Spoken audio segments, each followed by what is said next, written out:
Hi, it's William Joy with WFAA, and we're doing another COVID-19 vaccine update, getting you caught up to speed on everything you need to know about vaccines for this past week and then what we're expecting in this coming week. Remember, you can put any questions that you have in the comments below this post.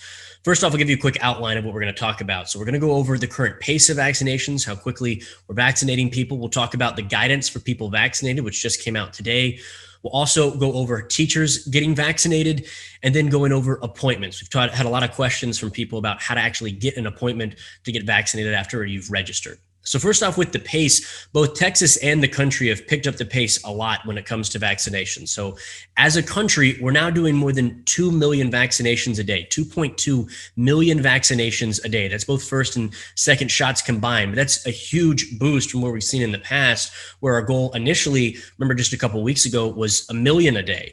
In Texas, we've picked up the pace as well. We're averaging 184,000 shots per day. Remember, first and second combined. Part of the reason behind both of those, or at least the Texas one especially, is that we're still getting caught up at least somewhat from the doses from the storm. So we're really using more than 1 week's worth of doses at the same time. But supply is increasing. As a state, though, we are still lagging behind the rest of the country when it comes to doses per person. We're actually third to last when it comes to actual vaccinations per person.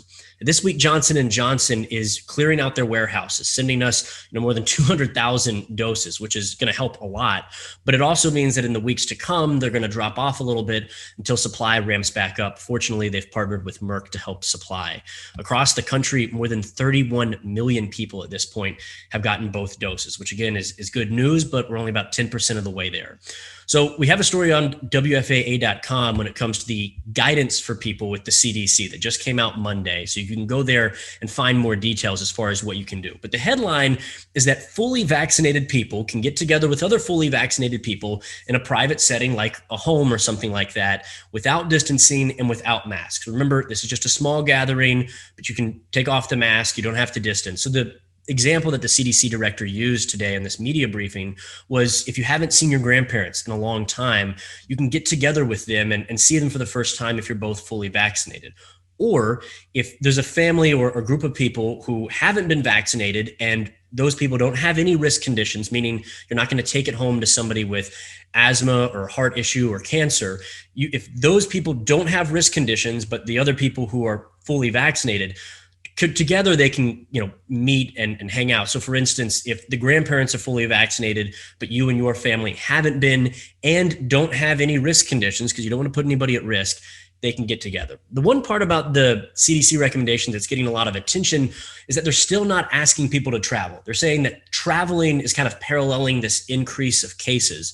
So at this point, because they still don't know about the vaccines and the spread, they're still asking people to avoid travel as possible. And again, that's obviously raising a lot of eyebrows because it's tough to go meet grandparents out of state if you're not traveling or quarantining. So that guidance could change as we learn more information. In fact, they actually expect it to change. And then I want to talk about teachers real quick. Obviously, teachers were added just after we did our update last week. So they're now eligible to be vaccinated. In Dallas, Tarrant, and Denton County, you can register online.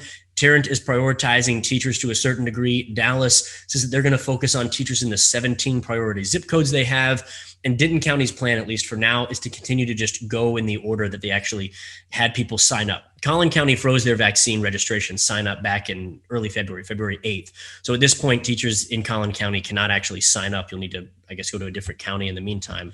We're also getting a lot of questions about appointments. So one thing that I want to share is that if you know somebody who has issues with computer access, with internet access, please help that person sign up, because that's something where that's a serious issue for a lot of people. And transportation the same way. If you can give somebody safely a ride to a vaccination center, please help out in the way that you can.